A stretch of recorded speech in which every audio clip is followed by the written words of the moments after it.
kon li may def rek mooy jël léegi jox ko sëñ Aboubacar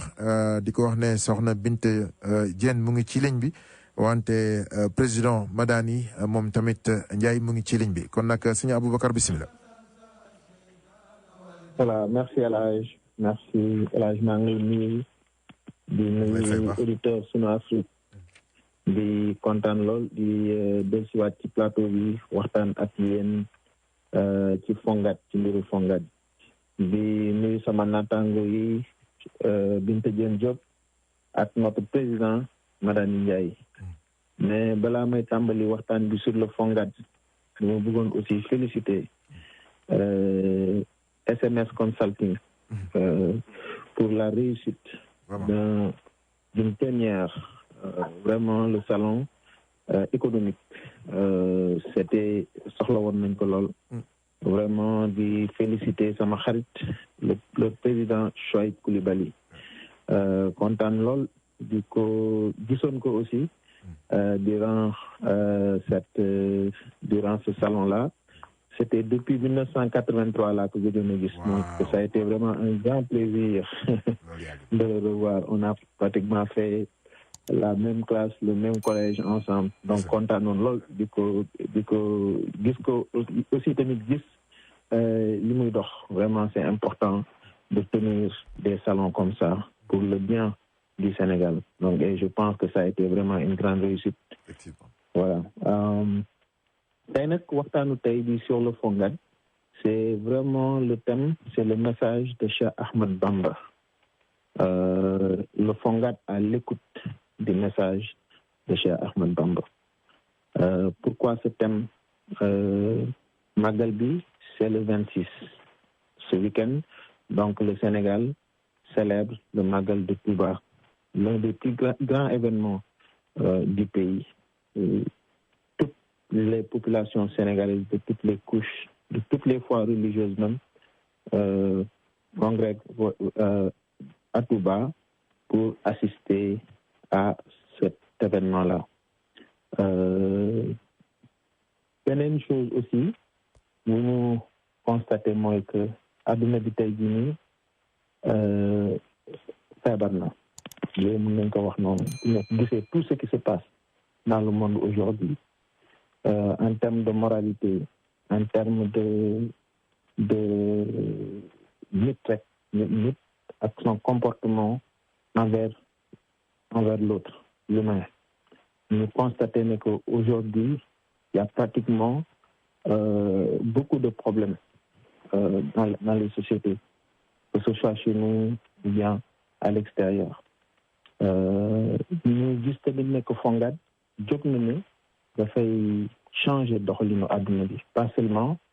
dans les aspects économiques, mais le comportement de l'être humain aussi. Ñu tàmbali waxtaan bi donc avec le président Madani Ndiaye di ko demander par rapport à cet événement ak ce qui se passe dans le monde ak aussi la vision de Fonguat. Comment est-ce que président ngay accueillir événement bu mel ni tey en tout cas par le Fonguat nan la ko Fonguat gisee? Est-ce que c'est un événement de célébration, un événement de réflexion ou bien un événement d'introspection? Président. Salaamaaleykum waa Sunu Afrique Aboubacar jërëjëf ci question bu am solo bi balaa ma ciy tontu maa ngi nuyu El Hadj mi ngi fi accueillir tout le temps vraiment yaatal ñu suñu frère Alioune new fii ñi koy ñaanal moom it mu yàlla yëkkati ko mu feex di nuyu soxna Binta moom tamit suñu jigéen la Lyon toujours sur le terrain ak Pape Diagne xaw ma ndax mi ngi fi tey ñu ngi koy ziar moom tamit toute l'équipe Fonguat di féliciter aussi jërëjëf féliciter aussi Jacob ci salon économique bi mu démarré à New York ci semaine bi passé léegi nag sëñ Aboubacar pour ñëw ci question bi am solo boobu nga posé c'est très délicat mais question bu rëy la ndax tontu ko mën na ëmbaale aussi lii saafara nattu jamono bi ni nga ko waxee tey bés bu rëy la ci Sénégal guddi gu rëy la ku taxaw Touba doo am sax place ndax dafa fees ak nit loolu yàlla rek moo ko mën te ki ko waral benn nit rek la boo xam ne moom kenn rek la woon di sol colin bu oyof fokk fekk téere bi ñu wax alxuraan di weetal boromam comme ni ko njabootam di faral di waxee sëñ Touba Xaadim Rasul ba mu daan weet di ñaan boromam kenn fekkewu ko naan amin tey àddina bi yëpp a ngi ñëw des millions de personnes pour barkeelu ci leer bi ko yàlla defal donc tey mu nekk bés bu mag boo xam ne moom la murid yëpp di célébrer ci àddina bi lan la ñuy célébrer c'est le départ en exil du Cheikh ci jamono boo xam ne Sénégal Afrique de l'Ouest nasaraan bi daf ko nootoon mel na moo ko moom di def nit ku ñuul yu ñaawteef yoo xam ne jaratul sax di ci dellu si ci lañ ko jiiñ yoo xam ne it yu kéemaane ndax temps yooyu nasaraan bi fu mu gis mbooloo di fa bëre du ko neex noonu lañ ko jëlee moom tamit pour yóbbu ko ñu jàpp ne nattu la mais ci biir gestu ak suñu xam-xam bu gàtt nee na moom bés boobu bés bu rëy la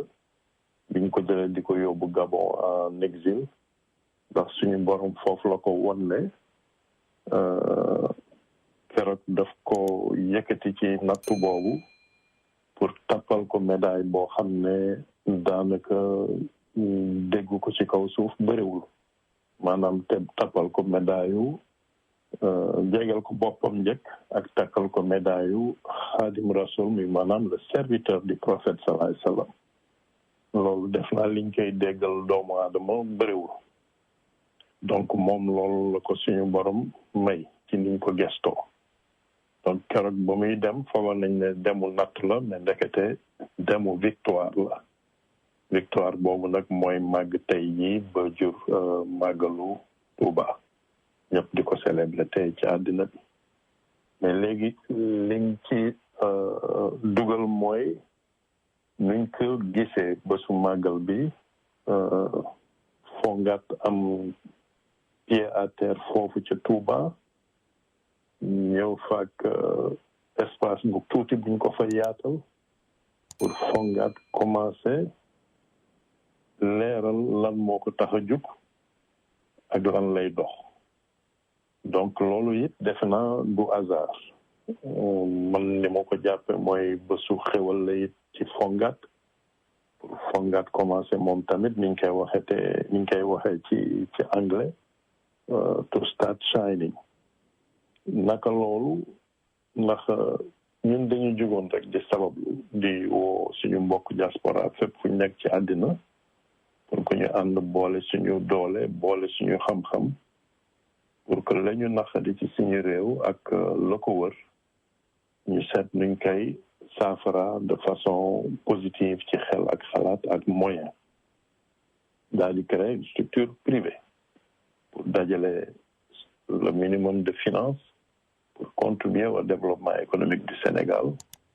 ak priorité agriculture ndax ñun ñëpp xam nañ ne réew bu dut bay la ngay dundee doo développé 1960 ak léegi plus de 60 ans Sénégal ak beaucoup de pays de l'Afrique de l'Ouest ba tey ji ñu ngi importer leur aliment de base lu mel ne ceeb mboq ak yeneen lu nekk ñi koy importer te Sénégal ñun ñëpp xam nañ ne y a un potentiel de plus de 375 000 hectares ak accès direct à l'eau douce du fleuve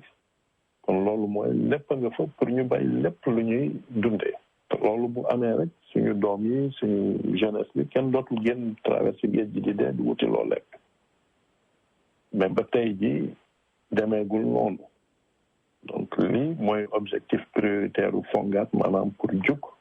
c'est nu ñuy saafara déséquilibre boobu nuñ ciy indee solution naka la ñuy organiser ba bokk ci ñuy moderniser agriculture bi pour que ñuy bay li ñuy dundee surtout ceeb en priorité ndax loolu mooy mën a dem bay autofinancer yeneen secteur économique yi li ñu naan secondaire ak tertiaire maanaam industrie ak service donc lii mooy vision économique bu FONGAD lii mooy li tax a jóg FONGAD question bi dafa yaatu donc il faut ma koy tontu étape par étape beneen bi it dana junju ne dañu nekk ci àddina boo xam ne dafa feebar le monde est malade loolu li ma ci ni ma koy indee parce que feebar boo gis dafa am lu ko waral day fekk nit ki def na lu mu warata def lekk na lu mu warata lekk doxalee na lu mu warata doxalee organisme daal di bañ wala virus dugg ko tax kenn xamul fu mu jógee organisme daal di bañ ba mën na ko sax faat yóbbu bakkanam keroog en 2017 bi ñu defee suñu première journée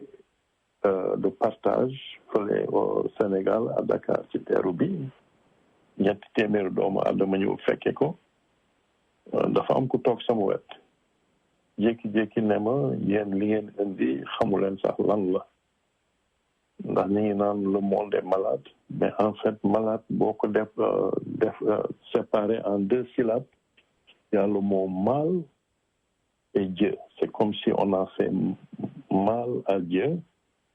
Et quand on fait mal au Créateur, il réagit. Et quand il réagit, ça fait mal. lii mooy li daal àddina bi tey ndax ñun ñëpp xam nañ ne àddina diine yu bëre wàcc na fi diine yooyu yëpp seen base c'est le monothéisme maanaam benn yàlla ak tur buñ ko mënti jox jële ko ci yoon ci Yàlla Nuh jaarale ko ci yoon ci Yàlla Ibrahima alayhi salaatu wasalaam xaritu yàlla jaarale ko ci yoon ci Yàlla Moussa avec les 10 commandements yooyu mooy fondation bépp religion monothéiste yoon ci Yàlla Insa ñëw ki mujj ñëw nag di yoon ci Yàlla Muhammad sallallahu alayhi wa sallam pour indi le message bi nga xam ne mooy parfaire nag religion yëpp boo ko jëlee ci logique tey jii école xale bu juddoo day dem jardin d'enfants dem école primaire lycée université door àgg nag ci jàng mu réy ma donc boo ko seetloo ci naissance u monothéisme mën nañ ko jàppe ci yoon ci Yàlla Ibrahima maanaam la foi en un Dieu unique et non arrêter de croire aux objets maanaam di def idolâtrie et aux astres et aux planètes wan leen ne yooyu yëpp yàlla leen sàkk donc yàlla ci boppam moo ëpp doole planètes yi maanaam weer beeg naaj beeg étoiles yi nga xam ne yooyu yëpp dañ ko daan jaamu donc foofu la monothéisme juddoo ay yonent di ñëw di jàngal doomu aadama yi étape par étape ñu ñu war a dëddoo xërëm statut maanaam ni ñu war a dëddoo idolâtrie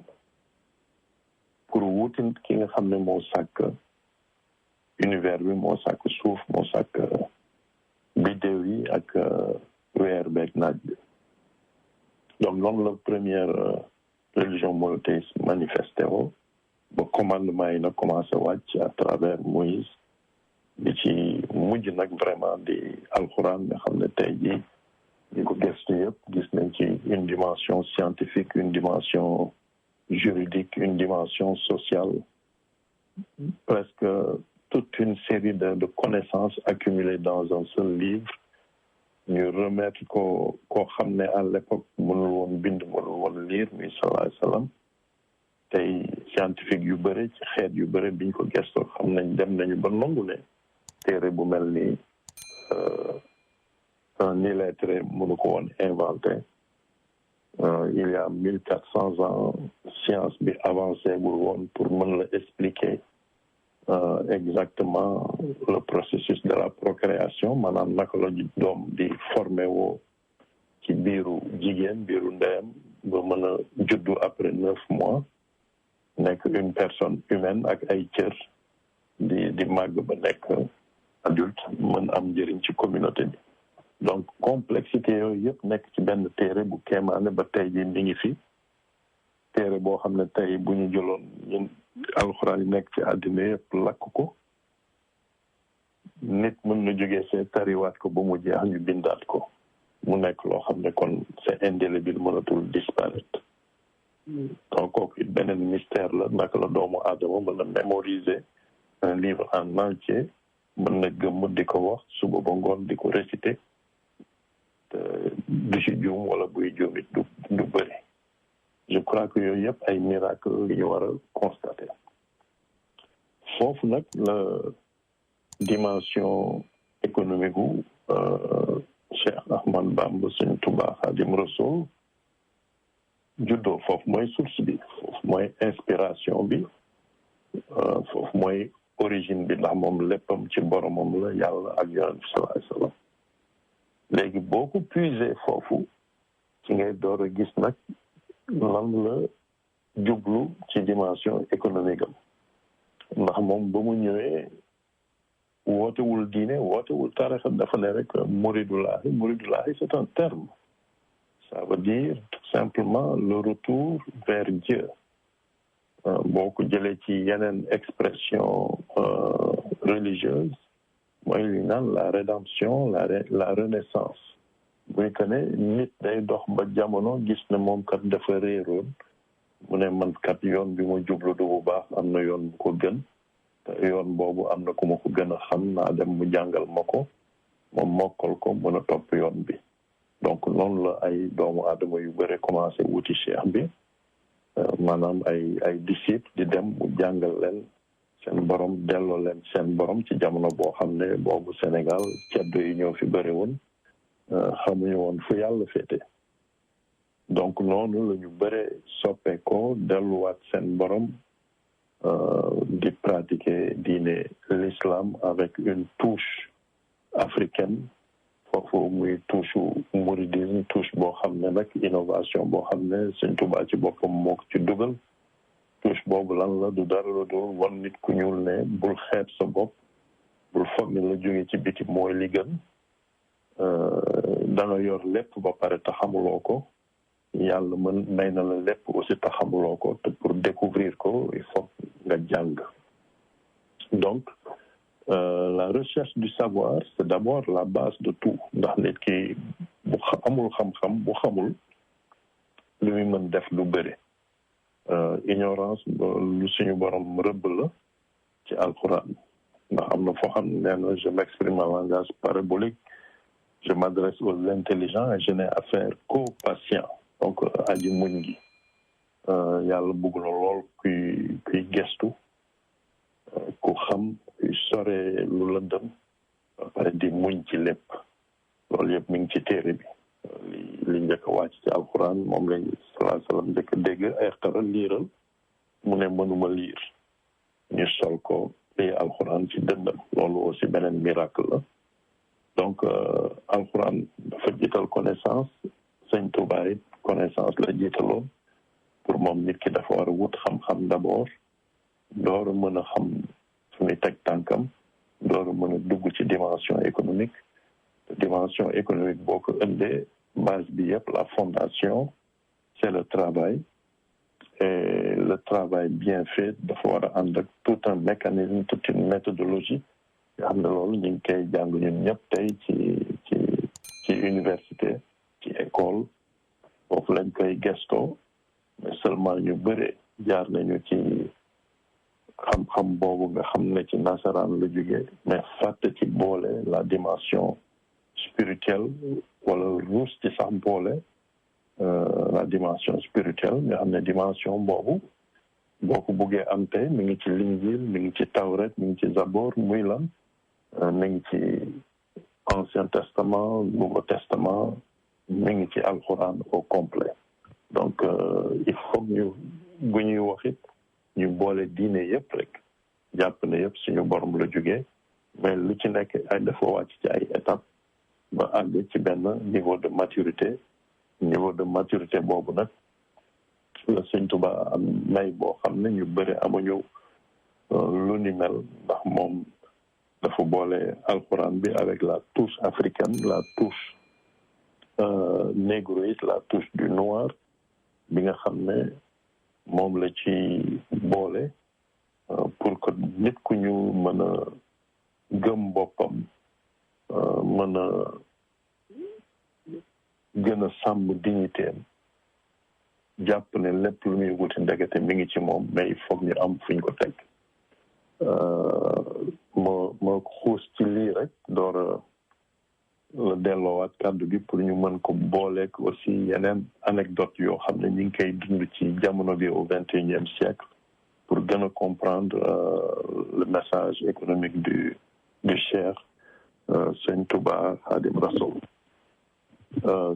moom en fait sa philosophie économique mi ngi ko basé ci benn terme bu simple mi ngi ko tuddee xidma mooy lan c'est se mettre au service de la créature pour obtenir l'agrément divin donc moom dafa mës a jiital ne doomu aadama bu demee ba xam mën maanaam am connaissance ci métier dafa war a jàngal ñi xamul mënuloo leen lu ñu mënul woon pour que ñoom it ñu mën dem jàngal ñeneen mu nekk une chaîne de solidarité répétitive lu waay xam fexe ba xamal ko keneen lu waay am fexe ba jàppale keneen ba mu am bu ko defee doomu aadama bu nekk am une autonomie ci jamono ba mu nekk le moyen d'échange mooy xaalis dana am autonomie intellectuelle am autonomie financière xoolal loolu nag léegi chaîne boobu dem ba évoluer nekk une communauté unie, une communauté solidaire, une communauté où chacun respecte son prochain, en un mot, cultive l'amour du prochain. Loolu yëpp boo ko dugalee ci dimension spirituelle indi ko ci démarche économique pour un développement harmonieux d'une communauté et d'une nation dafay joxe lu kéemaane kon ma yemagum fii Aboubacar nga seet loo ci mën a yokk ak loo ci mën seppi ñu continuer waat sur d'autres étapes concrètes ci ay exemples de réussite économique yoo xam ne dans le monde qui sont inspirés d'une telle dimension philosophique avec des noms différents ndax yow it am na lu bëri loo ci xam le Japon est un pays boo xam ne am na lu bëri luñ ci mën a wax yoo xam ne ils sont devenus un exemple de développement économique te pourtant principe yi la ñu appliqué mais d'une autre façon avec leur propre culture et leur propre référence spirituelle kon ma yemagum fii jërëjëf Aboubacar. Jërëjëf président vraiment sa exposé bi am na beaucoup de pertinence ak aussi beaucoup de vision par rapport à en tout cas ce que Cheikh Ahmad Bamba avait fait de sa vie et surtout son combat ci biir Alxuraan dafa am benn surat naan suratul Baqara yàlla di wax ne zalika alkitaabu laa rayba fiihaa hudan lil muttaqiin mu ne téere baa ngi nii pour yéen mu servir leen de guide vous les humains Cheikh Ahmad Bamba ci loolu message yu bëri yu nekkoon ci téere bi def ci moom tamit ay message mais surtout pour l'homme noir pour l'être humain mais surtout aussi pour nit ku ñuul di ci gën a ñu gën a ràññee ci yooyu muy Masalikal Jinaan mooy le viatique vers le paradis mais Masalikal Jinaan boo koy lire di nga gis ne que y a un aspect aussi pas seulement le paradis à l'au-delà mais que le paradis commence sur terre. Président, si sa xam-xam le viatique vers le paradis mais le paradis terrestre bi ñuy wax di Cheikh Ahmad Bamba di wax ci téere boobu yow lan nga gis ne que FONGAD mën na ci tirer ay leçons pour vivre, pour créer un paradis pour ses membres, pour aussi l'humanité de façon beaucoup plus globale. Président. jërëjëf Aboubacar indeeti nga question bu kéemaane bu complexe tontu bi du nekk lu tuuti mais dinañ ci indi rek liñ ci xam as tuut ci suñu xam-xam bu gàtt bi comme ni nga ko définir Massalikul Jinaan le viatique vers le paradis, donc le chemin qui mène au paradis. Loolu yëpp sëñ Cheikh Ahmadou Bamba Khadim Rasoul encore une fois mi ngi ko inspiré ci alquran ñëw di xamal doomu aadama yi wan leen ne am na comportement yoo xam ne bu ngeen ko amee daa ngeen dund àjjana suuf yéen ci seen bopp au fond intérieur daa nga am une paix intérieure, un équilibre moral extraordinaire et bu fekkente da ngeen ko partagé entre yéen mu law ci communauté bi c'est clair que ensemble da ngay dund àjjana suuf te bu lawee gën a dem ci yeneen réew it day gën a yaatu rek daal di mën a dem fu nekk ci àddina bi te tey ji alhamdulilah foo dem dans le monde ay murit ña nga fa ay daayira ñu ngi presque dans plusieurs pays du monde, presque tous les pays du monde foo dem ay daayira nga fa ñooñu di fa dajaloo di dissiper le message du Cheikh, message bi nga xam ne du dara lu dul boo ubbee sa juróomi baaraam yi la main droite nga xool ko nga commencé ci bu gàtt bi à droite maanaam le pouce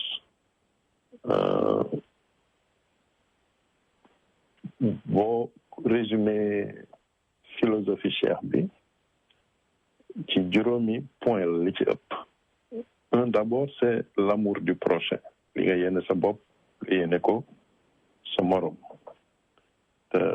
amour du prochain boobu sànq tudd nga saar bu am solo Baqara la vache boo demee ci ay 148 suñu borom dafa ne compétissez ou alors rivalisez dans les bonnes actions et les belles paroles. mais xoolal wax ju gàtt jooju rek da nga gis ko jàng alxuraan ba jeex mokkal ko te point boobu la mu ciy def bëriwul donc day mel ne mi ngi xam na alxuraan wante mi ngi doxal leneen maanaam safaan day daal di jur seytaane donc ci point boobu cheikh bi mi ngi lay woo ci d'abord cultiver l'amour du prochain te loolu bu nekkee ci yow rek da ngay tu t'éloignes de Satan. S'éloigner de Satan mooy lan mooy dëddu àdduna dëddu lu bon pour jublu ci lu baax foofu aussi dafay fekk si waat le fondement même de sa philosophie muy mouridisme dellu ci yàlla muy la rédemption la renaissance. donc nit ki am na fi muy toll ci àddina dina dem ba ci méditation ci recherche ci connaissance mu ne man kat li ma nekkee woon baaxul naa jublu naa orienté feneen fu gën commencé jublu ci boromam. donc premier point bi di l'amour du prochain beneen bi mu ne la recherche de la connaissance ndax nit ki bu amul connaissance moom ak oto bu amul essence ñoo yem mën nga am oto bu bees tax bi gën a rafet ci kaw suuf boo si deful essence même boo yoree caabi bi du dem boo yorul caabi bi it am essence doo dem. donc l'amour du prochain recherche de la connaissance baaraam bu gudd bi ci digg bi c'est le travail. donc nga xam ne kon nit ku nekk aussi dafa war fexe bañ a xeeb benn métier di daan dooleem bés bu nekk pour mën a am autonomie financière bañ a compter ci kenn bañ a tàllal loxo ndax tàllal loxo c'est dangereux boo dellu see ci téere bi borom bi def la naan kii joxe moo gën kii nangu donc loolu mooy kii maye moo gën kay ñaan. c'est une façon parabolique diplomatique pour wane ne doomu aadama bu mënee ñaan moo gën na fexe di daan dooleem pour am autonomie. Donc je répète, l'amour, la recherche de la connaissance, le travail, discipline door ñëw. Prière la mujjee muy baaraam bu tuuti bi. Mujjee prière li ñu naan last but not least, c'est le mot mujjee, mais ce n'est pas le moindre du li gën a xeebu déedéet.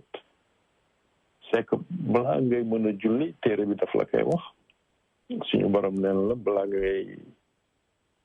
may jaamu xam ma kon loolu mooy demal nga uti xam-xam d'abord ndax boo xamul li ñuy julli ak bu liggéey bu julli yàqoon nañ koy defaree ba moytul da ngay jaxase mélange rek du la yóbbu fenn te au contraire daf lay gaañ da ngay gën a sore sa borom au lieu que nga jege sa borom yaa ngi sore sa borom donc julli la mujjeel mais julli mooy lépp ndax julli foofu ngay mën a wéet ak sa borom jox sa bopp sa borom suufeel sa bopp donc julli day indi la dimension de l'humilité de la modestie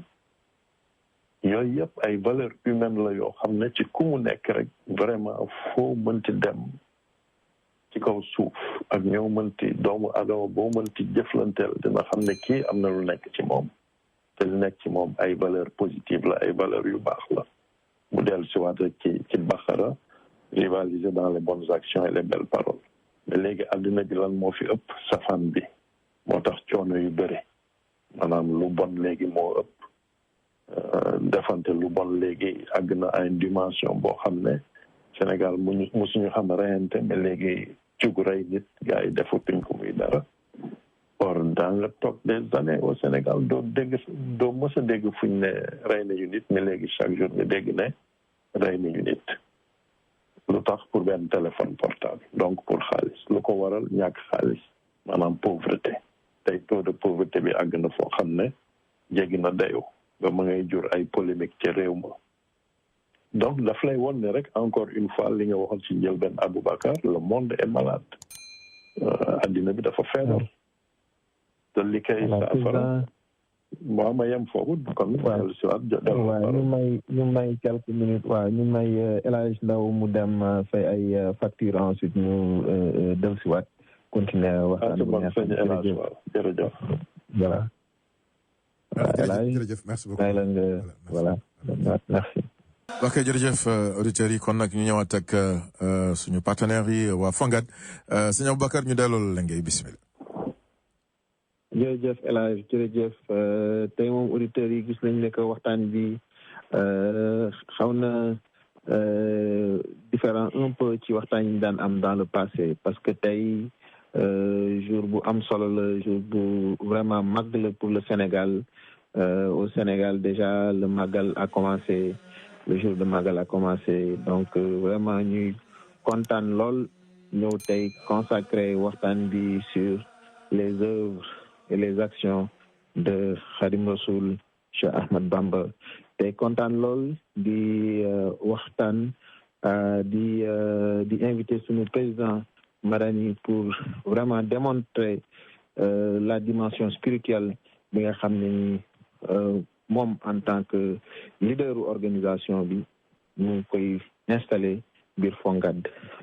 balaa ñu koy delloo kàddu gi am na sama ñaari naataango yi nga xam ne ñu ngi ci biir di dund loolu ak ñun ci biir Fongad muy Binta Diène Diop ak Pape Abdourahmane Diagne Binta ma lay laaj yow nan nga gisee le message de Cheikh Ahmed Bamba ni ko Fongad Invest en tout cas di ko dundee est-ce que lan nga ci gis ne que Fongad mu ngi vraiment illustré en tout cas le message de Cheikh Ahmed Bamba dans ses activités de tous les jours. Binta Diène Diop. Merci Aboubacar may delloo ziar sànq ba léegi yéen a ngi may nuyu mais jotuma tontu maa ngi bàyyi woon rek xaar ba jël parole bi daal di leen delloo ziar di ziar Sénégal yëpp di leen souhaiter un Magal béni di remercier suñu équipe bi nekk Sénégal composé de Mbaki Thioune El Hadj Masseck Seck Ahmed Bachir Sow Serigne Ndiaye si je ne me trompe pas ñoom nu tuddati Abuna Mbaye mu ngoog Abuna waruma fàtte sa tur nelaw yee ma xaw a jàpp waaw ñoom ñëpp di leen remercier ci taxawaay bu rafet bi ñu taxawal Fonguat foofu ci bés bu sell bi di màggalu Touba di remercier aussi Serigne Bamba Thiam ñi nga xam ne moo yàgg nekk di ñu wax nañu dem Touba nañu dem Touba nañu dem Touba ba ñu àgg fa tey di fa def liggéey bi ñuy abattre waaw si Cheikh Ahmadou Bamba nag moom ñëpp xam nañ ne daf ñu doon digal pour ñu jaamu yàlla ak liggéey nag mooy ñaar yi nga xam ne bu ñu leen boolee dinañu am résultat leneen li ma ci gis moom mbooloo la indi muy askanu murit yi mu ne askan woo xam ne day màgg de jour en jour màggal bi chaque année nit ñi dañuy gën a bari foo sànni mbàttu mu takk ni mu dajalee murit yi ci jaamu yàlla ak liggéey dafa mel ni loolu la Fonguat def dégg li mu wax di jaamu yàlla ak di liggéey pour dem defar suñu réew kon nag loolu buñ ko rayee lu baax la mu ngi mel ni foofu la ñu commencé te moo tax loolu moo ñu yàlla gide ñu dugg bi Touba pour dem liggéey fa buñ fa liggéeyee wane waale suñu bopp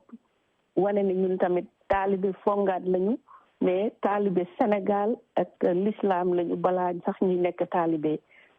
Fonguat ci liggéey ak defar Sénégal il faut ma sànni ci tuuti nag man itamit ci sama xam-xam ci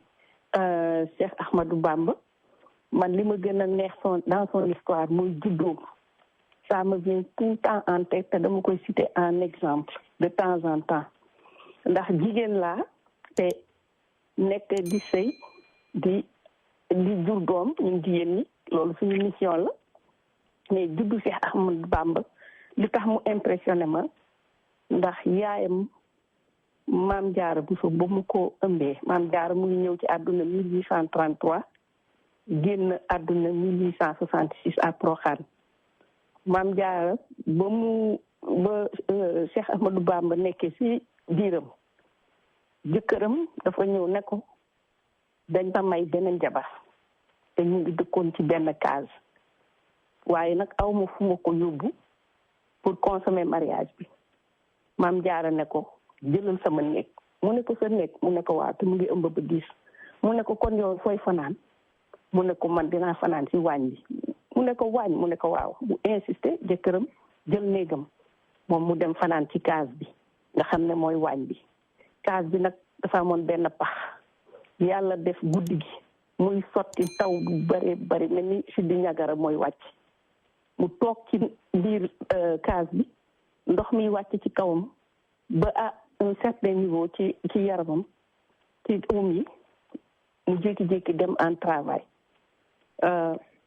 Maam Mor Anta Sali daal di jóg fajar di julli dégg liir buy jooy mu déggee liir buy jooy mu topp jooy yi ba egsi ci case bi ñëw fekk ko mu toog uuf liir bi mu ne ko soxna si da nga mucc mu ne ko waaw mu ne ko lii kañ la mu ne ko ci guddi mu ne ko te yeewum looma mu ne ko dama la doon bañ a déranger donc exemple boobu mooy respect jigéen ak jëkkëram góor tamit respect jabaram ak yërmande loolu moo tax jigéen ñi seen époque ñoom jamono Maam Jaara ñoom dañuy jur ay wàll yi li ñuy sëy ci sëy ñun suñu àdduna dañu fekkee capitalisme moo fi nekk daw ut moo tax ñun bu ñuy jur wàll yi bu ñuy lu ñu sëy bu rafet ñu jur wàll yi ba dañuy jur ku mel ni El Hadj Diouf muy footballeur lañu jur doomu NBA soxna Binet waaw ñu may ñu rek ñu changer heure bi dellusiwaat ak bu ñëwee xam naa dinañu te benn 10 minutes mbokk yi kon ngeen taaxlu rek ñu changer heure bi dellusiwaat ak soxna Binet mu yàgg lii lu am solo li nga xam ne mu ngi koy waxtaan wane ne jigéen ñi ca kaw ca kanam Fonguat ca kaw ca kanam dina nekk lu am solo. waaw waaw jërëjëf El Hadj kon boog lu ma guddal waxtaan bi ci côté boobu mooy li ma doon wax rek juddu Cheikh Ahmadou Bamba lu def ma histoire bu ma neex la ci ni ma ko outline expliqué leen ko ci nit ak juddoom ak nit ak ni mu war a dundee ci àdduna ci exemple bi malheureusement nag ñun jigéenu tey dañu tombé ci àdduna bi fi mu nekk monde capitaliste ñuy daw. voilà jërëjëf kon ñu bàyyi leen ak président Madani le temps ñu jëliwaat Binet président bisimilah. jërëjëf El Hadj kon fi Binet daanele daal liñ ci yokk mooy soxna Maam Jaara Buso moom ku kéemaana woon la jigéen yu mel noonu bëreetul comme ni ko Binet waxee ci jamono bi nga xam ne léegi lépp wutum xaalis la ñoom li ñu jiitaloon mooy lan laa mën a def ba suñu borom kontaan ci man dimension boobu nag moo jiitu woon ci lépp loolu moom bés bu dellu sa waatee ci suñu jigéen ñi ci jamono bi defe naa dinañu am àjjana suuf donc loolu it mi ngi ñuy won une autre dimension sur comment vivre et comment se mettre sur le Massalikul Jinaan maanaam sur le chemin qui mène vers le paradis c'est pour dire que àjjana suuf ak àjjana alaxira du lépp mi ngi fondé wu rek ci comportement boobu aussi li koy motiver mooy xam-xam ndax nit ki bu xamul mi ngi ci lëndëm bu xamee mi ngi commencé génn ci lëndëm dugg ci leer bu duggee ci leer nag léegi la yoonam di mën di leer mu xam fu mu jëm defe na foofu la ñu war a teg démarche bi ak waxtaan bi naka la ñuy fexe ba àddina bi tey ni mu feebare nekk ci lëndëm ñu trouver ay solution ba dellusiwaat ko ci leer il faut ñu am courage fépp ci àddina bi réew bu nekk ci àddina bi ak lii ñuy dund tey surtout mbas mi je pense que c'est une dañ ko wax rek malédiction divine mooy peste boo xam ne kenn xamul fu mu jógee mi ngi yóbbu doomu aadama yu bëri fépp ci àddina bi yooyu day wane ne yàlla mer na mer moomu nag li koy saafara du dara dul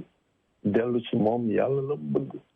te pourtant kat la mu bëgg ak la mu santaane yu simple la wuti xam-xam kooku c'est une nécessité élémentaire wax lu baax def lu baax kooku vraiment kenn war ko woon jàngal kenn dafa waroon naturel te dafa mosoon naturel ci Sénégal ba ñu naan Sénégal pays de la teranga Sénégal lu baax rek la ñu mës a xam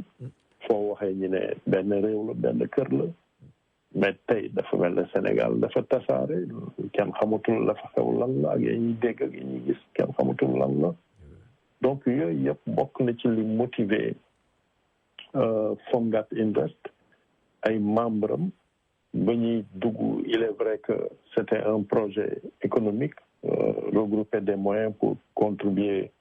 au développement économique du Sénégal mais dañuy dem ba ci biir ñun ñëpp ñu d'accord ne lii ñi dox ni dafa mel ni une mission divine maanaam dañuy jug pour non seulement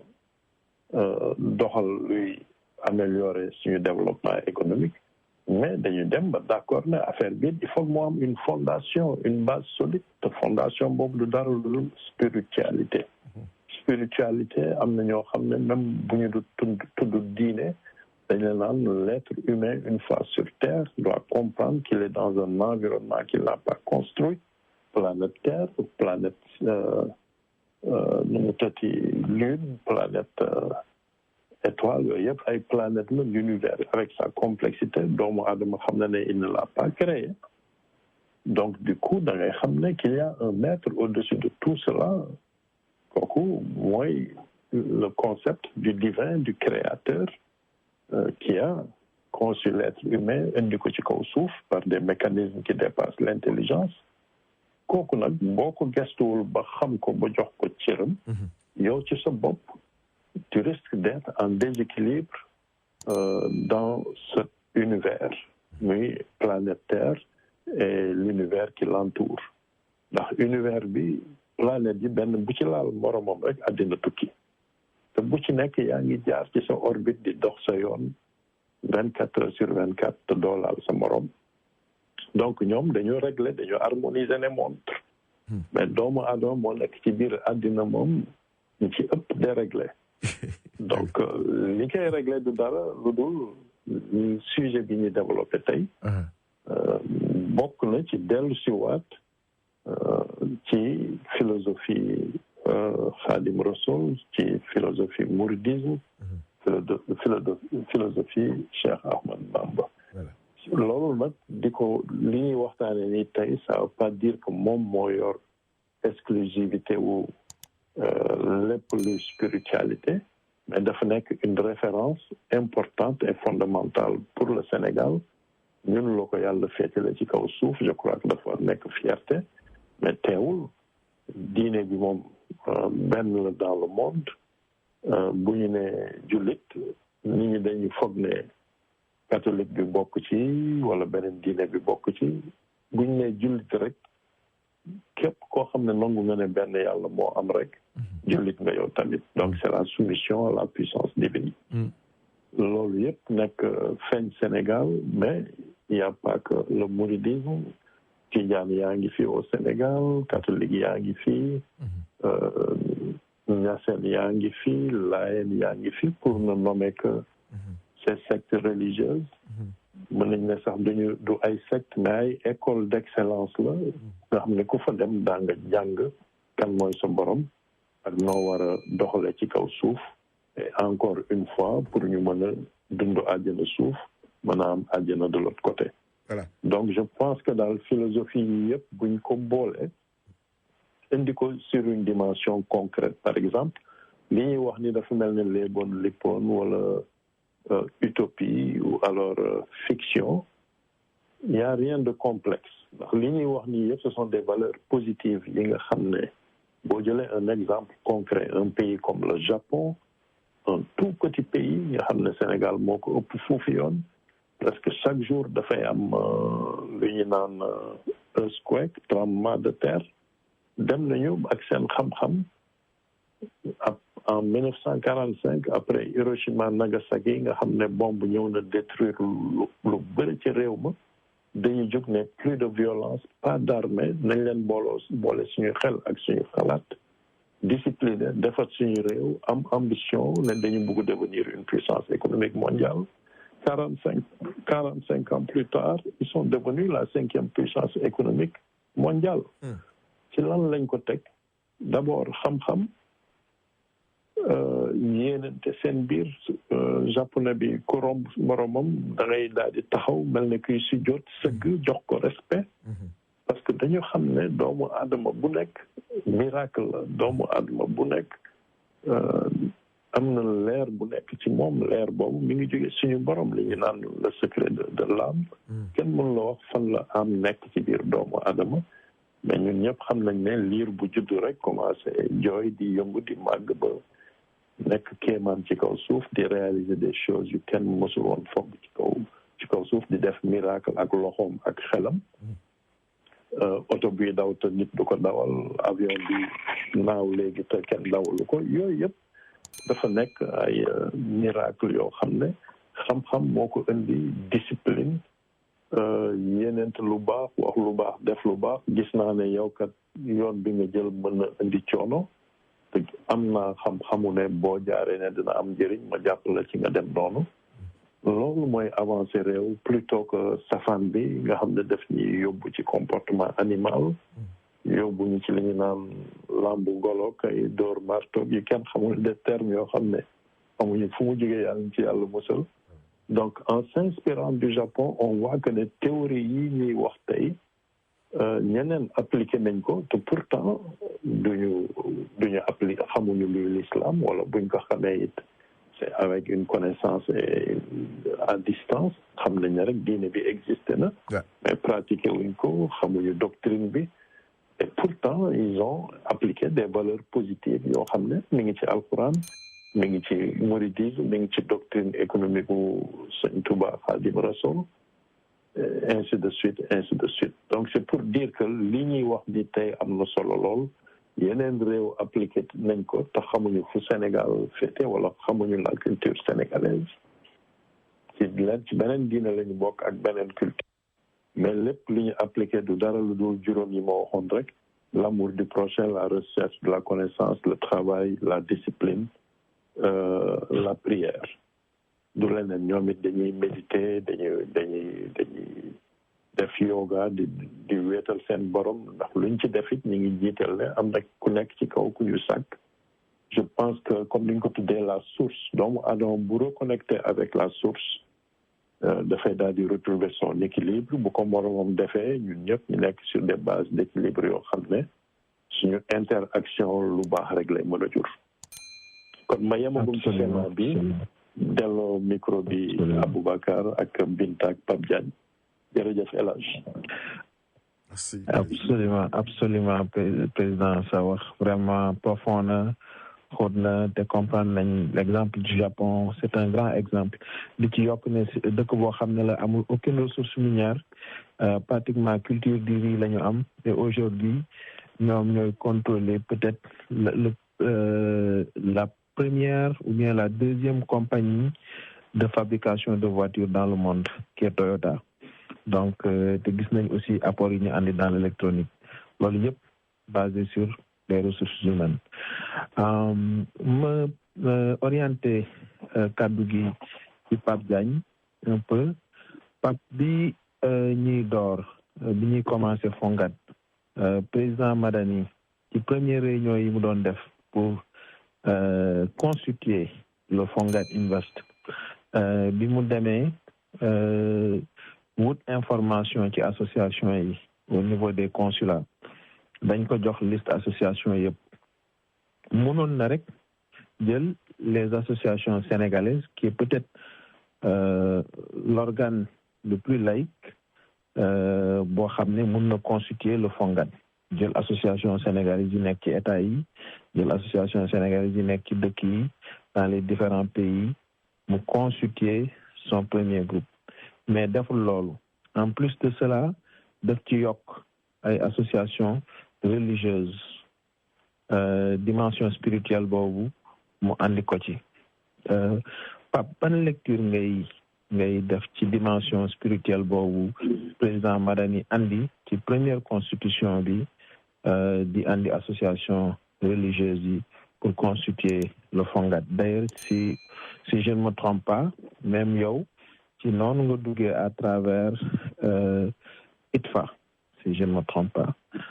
Abdourahmane. sëñ Babacar jërëjëf macha allah am na solo li nga wax moom lu kenn mënul dindi la di jaajëfal ñëpp vision Serigne Touba dafa mel ni ci le Fonguat nekk di dox ndax dafa wax ni nañu ànd mbooloo liggéey te defe naa Fonguat dafa dajale ñëpp rek ànd mbooloo pour liggéey te amu ci xaaj ak seen nag seetu ci comme ni nga ko waxee léegi biñ koy dooru association yi association culturelle yi ak religieuse yi mu boole waa Islamic Tijaniya Foundation Africa muy Tijaan yi boole waa kër Sëriñ Tuubaa Xaadimu Rasuul am ci waa kër Yanti Isa boole ci ñëpp rek ñoo xam ne ay la ñuy nekk sénégalais ba pare ànd ci religion bi culture bi bàyyiwu ko sport bi bàyyiwu ko donc Fonguat ñoom ñëpp la dajale tey bu ñu waxee màggal muy loo xam ne dañu war a daje fu ne na fu ndëgwaay jógee ñëw Touba pour màggal nga gis Fonguat jógee Europe gaañaa ngi fa dem màggali jógee Amérique jógee foofu Sénégal Dakar dem ba Touba daje fa ñu am fa place bu am solo war a représenter Fonguat nga war a dem màggali waaye nga jóge fa ñëw fekk mu am stand am ay affiche am ay nit yu fa nekk di présenter programme Fonguat muy lu am solo xam nga dañuy wax naan nit ki bul ko xeebal tarixam wala diineem bul ko xeebal bësam bul ko xeebal ay waajuram donc Fonguat gis ne loolu boo ko defee ci diaspora bi dafay da ngay awane yëg-yëg donc ñëpp ñoo xam ne bokk nañ ci Fonguat tey bu subaa bu ñu demee ci màggal bi dinañ ko fa gis beneen yoon su gàmmu amee dinañ ko fa gis beneen yoon su Popenguine amee beneen événement religieux bu munti am dinañ ko gis dafay doon benn yëg-yëg boo xam ne nit ki dafay kay am xam ne Fonguat yëg na leen bu defee xewal yi comme ni ñu koy defee yëpp yi nga xam ne jëlee nañ ko fu ne indi ko Touba pour mun ko yombalal nit ñi pour ñu mën a assurer li nga xam ne moom la Serigne Touba waxoon muy bernel donc daal abu pour bañ a jël temps da ngay gis ne Fonguat topp na vision wu Serigne Touba muy teral doomu aadama yëg-yëgu doomu aadama jaamu doomu aadama yi. donc moom lay nekk di def ànd mbooloo wóolute am ci parce que nit ki foog nga wóolu ko donc wóolute am na ci ba ñu mën a am Fonguat Touba Trade-in ci li nga xam ne moom mooy ci période gàmmu bi et encore je dis ça va se répéter su gàmmu amee su Popenguine amee dinañuy jóg ñi mën a dem ñëpp dem représenté wane produit bi luñ fa mën indi loo xam ne dafay participer moo xam ci màggal bi wala ci gàmmu gi Fonguat dina ko fa yóbbu teg fa donc loolu la sëñ bi waxoon loolu la gisoon amoon xaaj ak seen ñëpp mën a ànd dem déplacé wu donc ma daan ni keroog ba muy wootee ci ambassade ba ñi ñëw daje tamit noonu la jiitale woon li nga xam ne mooy diine bi noonu la jiite woon li nga xam ne mooy association culturelle yi ak côté bi ba tax na tey nii ñi ñëpp ñu bokk ci nekk di ku si nekk di ci indi sa wàll donc ku si nekk di si bay sa waar li daal c'est une grande première loo xam ne ci diaspora bi la jógee loo xam ne lu ñu booloo ànd la ñëw indi ko ci la cité religieuse muy Touba mu mën a comme ni nga place bu am solo lu ñu ko jox nag ci yëg-yëg jàkkaarloo foofu ak jumaa ji donc daal ñi ngi jaajëfal ñëpp ñi nga xam ne bokk nañ ci liggéey bi ñëpp ñi nga xam ne bokk nañu Fonguat ak ñi déplacé wu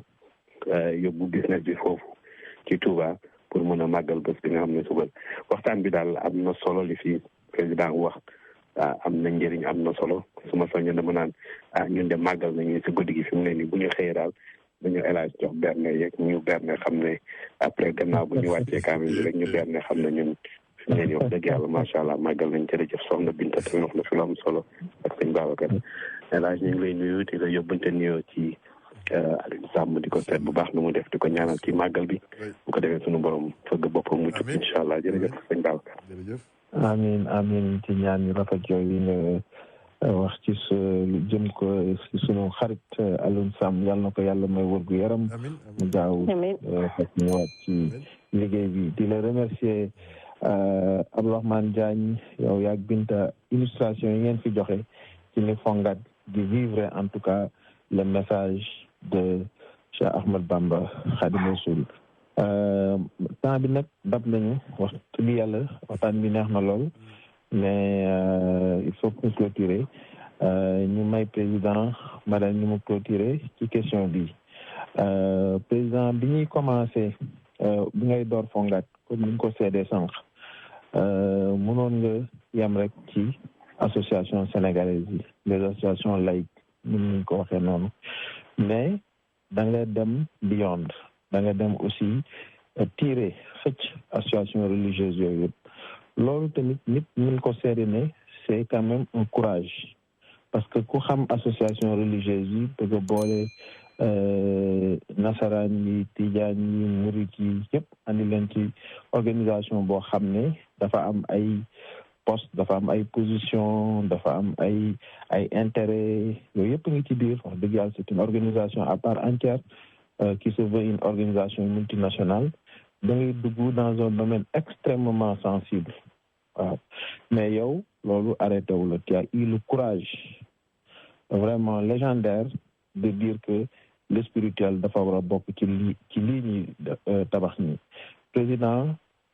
lan moo la jox inspiration boobu ak lan moo la jox courage ak conviction boobu nga tàmbali affaire bi ñu ko tàmbalee président. waaw jërëjëf Aboubacar ci question bu am solo boobu bu ma ci naree tontu nag daf may delloo ñeent fukki at ci gannaaw ndax dama nekkoon France di jàng nekk étudiant yow suba gis ne war naa dellu sama réew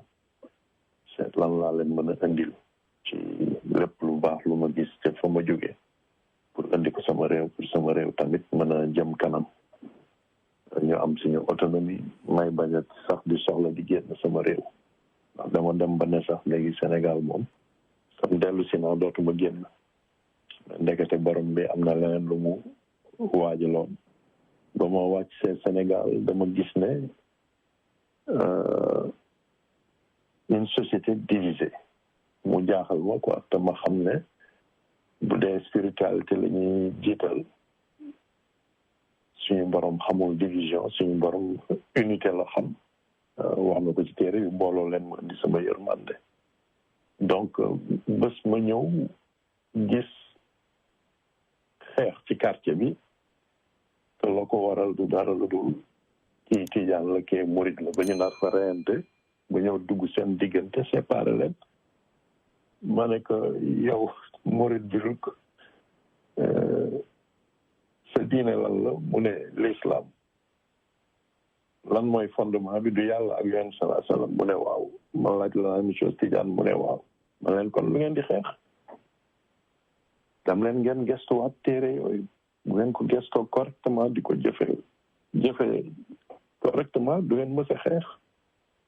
lu waaye xam te keneen ki xamu ko da nga ko ci mottali ba ngeen mbooloo juboo tabax lu rafet lu baax lu dëgër donc loolu attiré sama attention foo dem rek même dans les familles nga gis fa ay division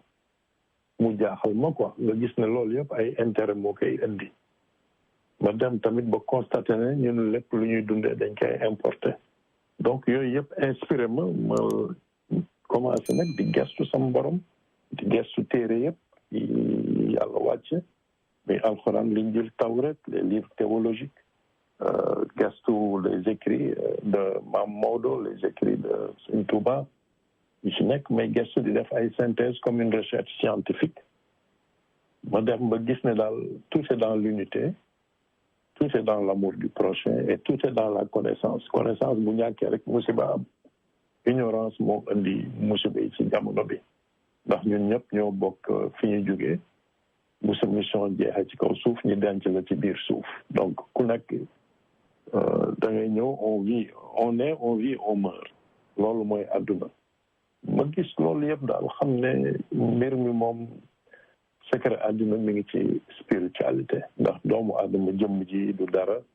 te bu ci spiritualité bu ci newul day daal di nekk une coquille vide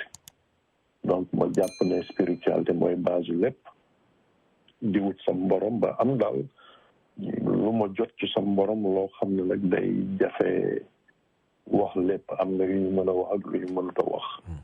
donc foofu la sama inspiration jóge daal ma xam ne lépp ngi ci nature bi Aboubacar te en parlant de la nature boo dellu see ci alquran am na saar bu tudd ay yamb bu tax yamb lu muy jëriñ ci spiritualité ak religion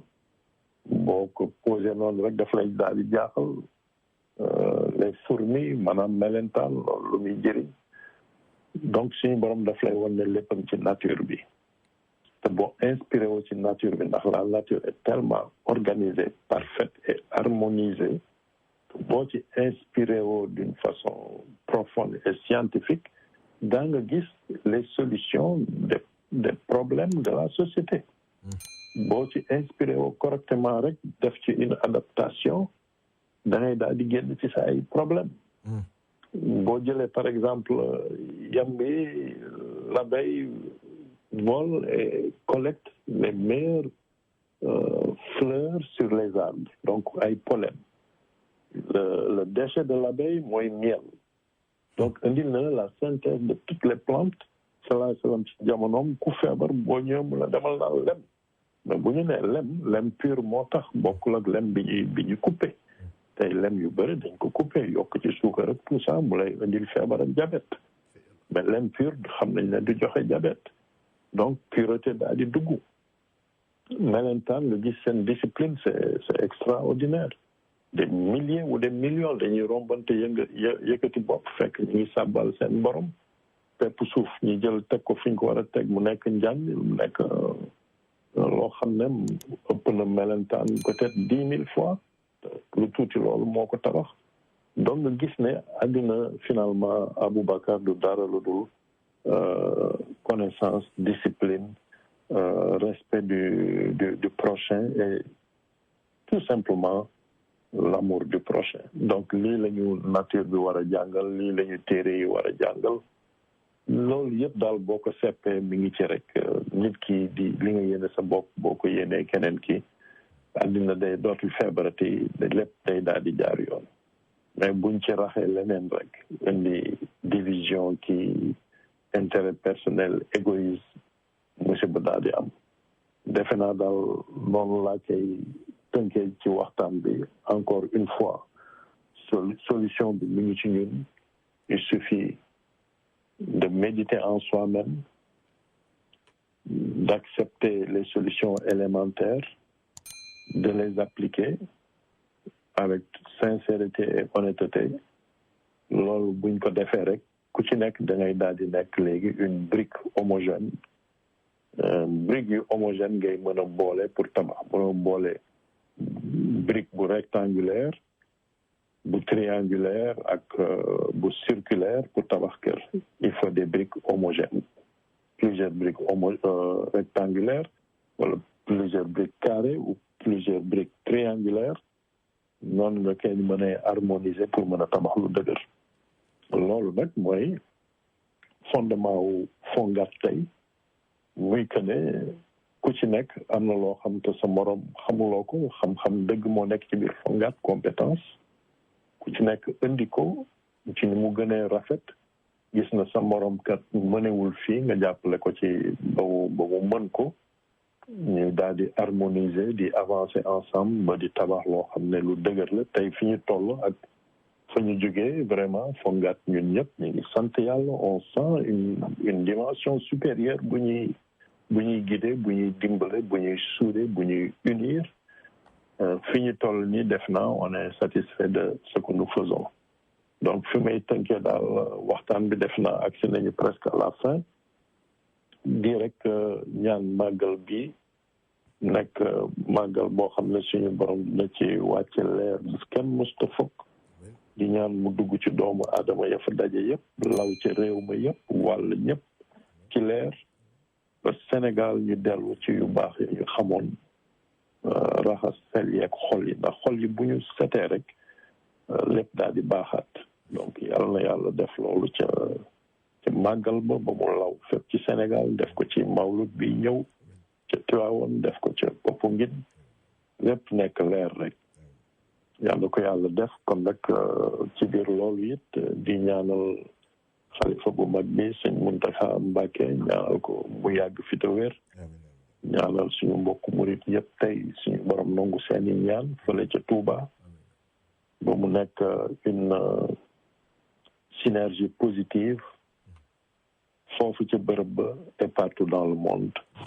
pour que ñaan suñu borom daal mu saafara feebar yi ci doomu aadama yi ñu teggi jikko bàyyi may ci seen biir ak suñu biir raxas ko ba delluwaat nekk nit ndax une personne humaine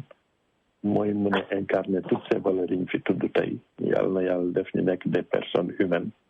ndax boo nekkul personne humaine moom safan bi day daal di fekki bàyyuma donc fi daal laa yem Aboubacar delloo loolu kàddu gi jërëjëf président vraiment waxtaan bi amoon na solo lool tey neexoon na dugg na ci xol yi dugg na ci xel yi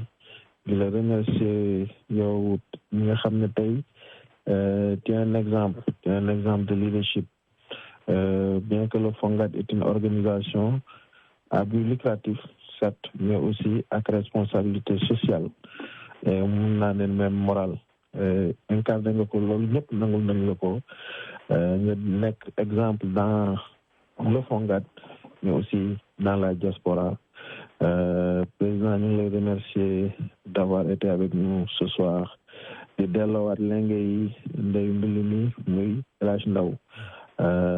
mi nga xam ne ni la générosité de l'écoute noonu laa ko mën a waxee sa générosité de l'écoute amul morom ci diaspora bi ci rajo yi ñëw ci plateau dafa neex parce que daf lay jox temps bi jox la déglu bi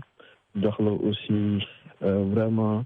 l'environnement pour nga exprimer wu ni nga war a exprimer wu mais ak encore soutien yi nga xam ne nii mu ngi koy dox ci biir Fonguat. J'ai eu la chance de le rencontrer dans la semaine ma yaakaaroon ne rek nitu rajo la mais ku ko xam ne aussi nitu terrain la loolu bariwul vraiment El Hadj ñu ngi lay remercier encore de nous avoir accueillis ce soir sur un thème qui était un thème extrêmement important pour le Sénégal. Le message de Cheikh Ahmed Bamba Khadim Rasoul. balaa ngay dem rek nga may ma xam naa ne temps bi njàtti nañu sëñ Aboubacar mais munoon naa bàyyi ba ngeen dem sax ma wax ci waaye boo ma ko permettre rek ma dugg ci sama xalaat ci ni ma gisee Fonguat bi ak yoon bi waaw mooy yoon bi moom yoonu sëñ Touba bi li tax mu yegg si fi mu yegg si c'est yoonu tànku kanam la am ak képp kuy def lu mel noonu mooy ci ndigal la ñuy dox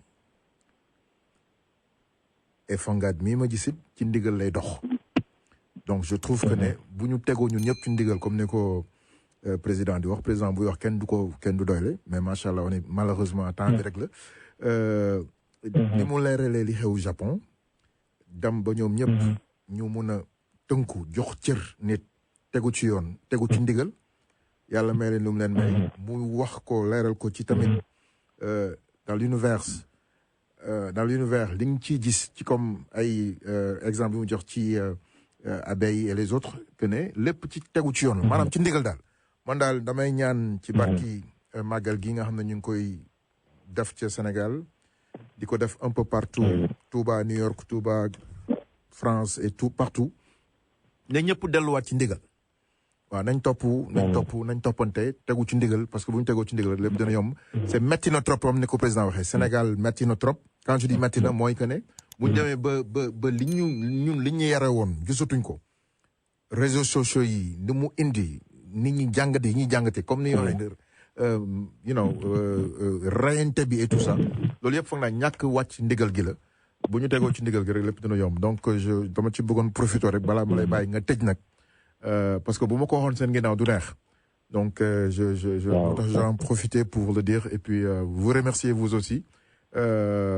Aboubacar si biñ la gisee yàlla dogal na ñu ngi lay doog a gis nañu ci photo mais vis-à-vis taalibe nga leader nga wax ji am na solo c'est tamit ku am xam-xam nga macha allah indi nga fay saar yoo xam ne nii bi nga waxee ba pare ñëpp dañoo kontaan ci SMS consulting donc pour dire wane rek ne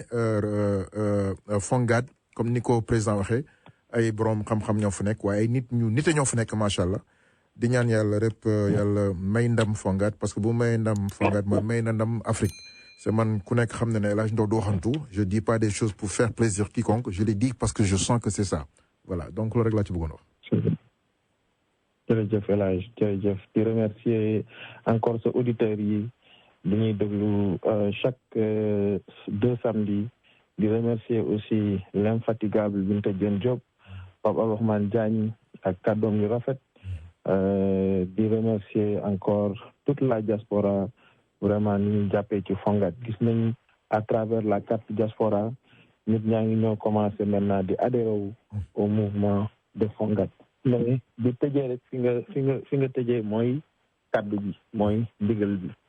bi mooy discipline mooy li fi président commencé woon discipline et Fonguat vision Fonguat sax wax dëgg yàlla mën nañ ne am na ñeneen ñu ko amoon la vision de mobiliser compétences de la diaspora et les mettre au service du développement pour le Sénégal am na ñu bëri ñu ko defoon mais fii Fonguat ràññee boppam ñi nekk biir Fonguat mun nañ seede loolu mooy mécanisme bi ak discipline bi ma jox leen rek benn firnde Fonguat réunion yëpp 5 minutes passées l'heure ñu commencé réunion quel que soit nag ña fa nekk ak ña fa nekkul donc sur ce El Hadj ñu lay remercier encore et bon màggal à tout le monde à tous les Sénégalais merci beaucoup voilà donc jërëjëf mbokk yi ñooñu ñooy waa Fonguat di kontaan am président Madani Ndiaye ci waxtaan bi muy waxtaan kenn du ci doole di ci fàttali rek di wax ne El Hadj Ndao rajo Sunu Afrique neel ci ndigal toppal ci ndigal ci ngay mën a yegg fi nga bëgg a yegg képp koo xam ne tamit macha allah bëgg nga yegg fi nga bëgg a yegg foog nga mën a tegu ci ndigal maanaam xam nga raay bi autorail bi bu wàccee raay bi day wàcc donc da ngay tegu ci yoon bi dox ci ndigal c'est très important mbokk yi ngeen tax ñoo gën ci des ci programme bi rajo Sun Afrique daf ñu rek lu dul bëgg leen ci xol